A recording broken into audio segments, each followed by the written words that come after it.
రాష్ట్రంలో వైసీపీ పాలన ముగిసి 6 నెలలు దాటినా నాటి అరాచకాలు అక్రమాల చిట్టా ఇంకా బయటపడుతూనే ఉంది. ఏకంగా అప్పటి సీఎం భార్య బినామీ పేరిట కోట్లాది రూపాయల విలువైన ఆస్తుల రిజిస్ట్రేషన్ భాగోతం తాజాగా వెలుగు చూడడం సంచలనంగా మారింది. సీఎం చంద్రబాబుకు నాటి సబ్ రిజిస్ట్రార్ స్వయంగా రాసిన లేఖతో ఈ వ్యవహారం బట్టబయలైంది. ఇలా పెద్దలు వారి బినామీల పేరుతో నాడు విజయవాడ, విశాఖ, తిరుపతి, కడప, కర్నూలులోనూ భారీగా అక్రమాలు జరిగినట్లు తెలుస్తోంది.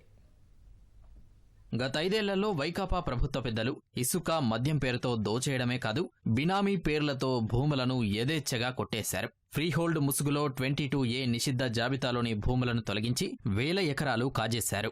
నయానో భయానో సబ్ రిజిస్ట్రార్లను దారికి తెచ్చుకొని అక్రమంగా రిజిస్ట్రేషన్లు చేయించుకున్నారు. ఆ అరాచకాలన్నీ ఒక్కొక్కటిగా ఇప్పుడు వెలుగు చూస్తున్నాయి. ఎన్టీఆర్ జిల్లా ఇబ్రహీంపట్నం సబ్ రిజిస్ట్రార్ కార్యాలయ పరిధిలో జరిగిన వేల అక్రమ రిజిస్ట్రేషన్లలో ఇది ఒకటి మాత్రమే.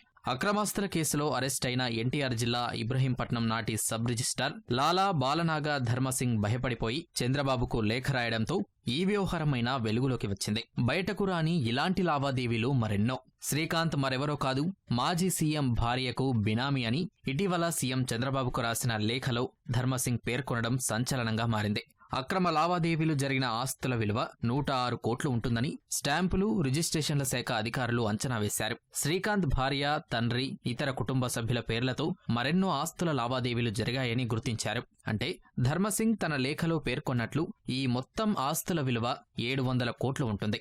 గత ప్రభుత్వంలో రాష్ట్ర వ్యాప్తంగా ఆక్రమించి రిజిస్ట్రేషన్ చేయించుకున్న మొత్తం ఆస్తుల విలువ 1000 కోట్లలోనే ఉంటుంది. ఇప్పుడు కూటమి ప్రభుత్వం విచారణ జరిపిస్తే మరెన్నో అక్రమాలు, వైకాపా నేతల అరాచకాలు బయటపడతాయి.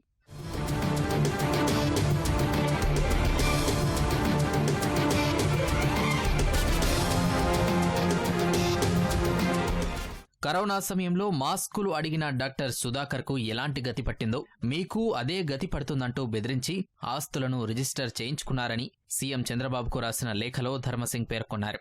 అంటే నిబంధనలకు విరుద్ధంగా పెద్ద ఎత్తున భూ లావాదేవీలు జరిగాయి. స్టాంపులు, రిజిస్ట్రేషన్ల శాఖ అధికారుల విచారణలోనూ ఈ విషయాలు నిజమే అని తేలింది.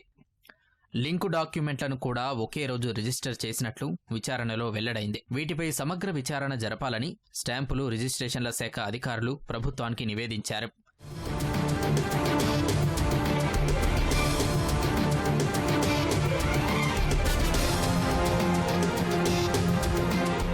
పేదల వద్ద ఉన్న అసెండ్ భూములు, 22A నిషిద్ధ జాబితాలోని భూముల్ని కొల్లగొట్టేందుకే గత ప్రభుత్వంలోని పెద్దలు కుట్రలకు తెరదీశారు. 2023 డిసెంబర్ 19న తెచ్చిన జీవో ద్వారా 2003కు ముందు ఇచ్చిన అసెండ్ భూముల్ని ఫ్రీహోల్డ్ చేసి పేదల నుంచి కొల్లగొట్టారు.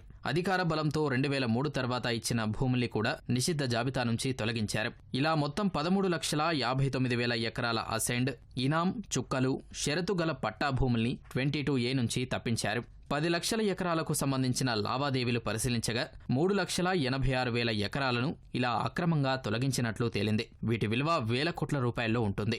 ఇబ్రహీంపట్నం సబ్ రిజిస్ట్రార్ కార్యాలయ పరిధిలో చోటు చేసుకున్న అక్రమ భూ లావాదేవీలను సాఫ్ట్వేర్ను ఉపయోగించి ఒక్క రోజులోనే బయటకు తీశారు. కూటమి ప్రభుత్వం సిట్ ఏర్పాటు చేస్తే గత 5 ఏళ్లలో జరిగిన అక్రమాలను బయటకు తీయడం పెద్ద పనేం కాదు.